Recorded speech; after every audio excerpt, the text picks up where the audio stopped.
Everyone welcome back to my channel. आशा करुच्ची आपण मैंने भल थे। चलतु आज वीडियो को स्टार्ट करवा। तो आज आम जाना पुदीना पत्रर 10टी उपकारिता। पुदीना पत्र आम खाइले आमको कौन 10टी उपकारिता मिल। नंबर 1 बेनिफिट हूँ कौन ना यहाँ आमर ओराल हेल्थ को भल रख।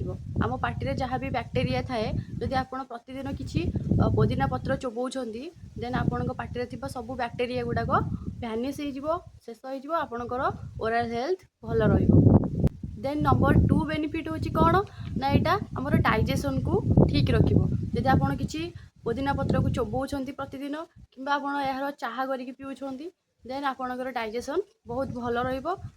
पुदीना पत्र चोबेवा द्वारा मोर पार्टी में किसी एक्सट्रा सालाइवा क्रिएट होता है आउ से सालाइवा मोर डाइजेशन करता भल से।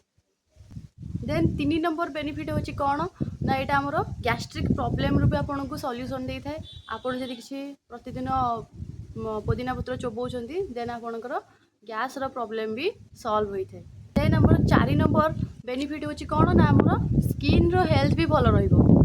आउ पुदीना पत्र रे आमर सालिसिलिक एसिड अच्छी जोटा कि आमर कौन करिवो ना जदि आपणकर फेस रे एक्ने होची आपणकर स्किन बहुत सेंसिटिव अच्छी देन आपन जदि प्रतिदिन पुदीना पत्र चोबाऊँ किंबा चाह करके पीऊँ देन आपणकर से पुदीना पत्र रे थिबा सालिसिलिक एसिड आपणकर शरीर को जीव जहाँद्वारा कि आपणकर एक्ने आउ हेबो नाही।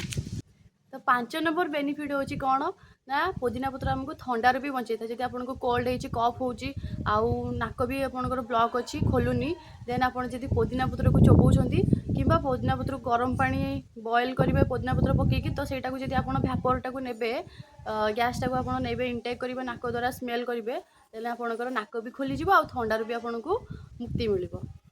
जदि आपंकर आस्थमा अच्छी आउ जदि आपंकर एलर्जी अच्छी देन पुदीना पत्र आपन बेनिफिट रहिबो कारण एथिरे रोजमेरिक एसिड अच्छी जोटा कि गोटे एंटीऑक्सीडेंट आउ गोटे एंटी इन्फ्लेमेटरी एजेंट आउ सेटा आपणकर आस्थमा आउ आपणकर एलर्जी को ठीक करिबारे सहायता करे।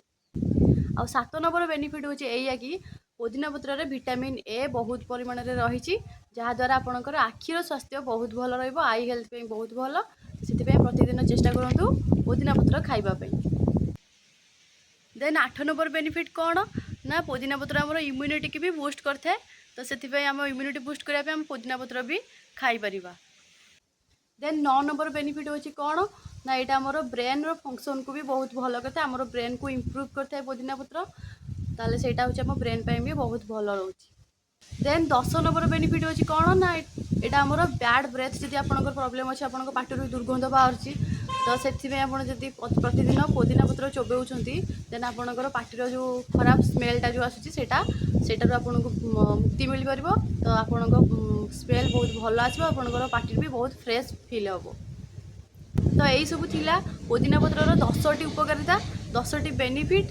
तो आपण मैंने प्रतिदिन जीवन में चेष्टा करूँ पुदीना पत्र गछटे लगे से किसी पत्र आनी प्रतिदिन इंटेक करूँ खातु आउ जदि पार्टी चोबेकी खातु ना आप चाह करके भी खाईपर जहाँद्वारा कि आपको यही 10टी उपकारिता मिल पार। तो आज वीडियोटी आपको केमी लगिला कमेंट करके निश्चित जनातु वीडियो को लाइक कर दिंतु समस्त सहित शेयर करूँ आदि सब्सक्राइब करना चैनल को देन सब्सक्राइब भी कर दिंतु। Thanks for watching bye bye.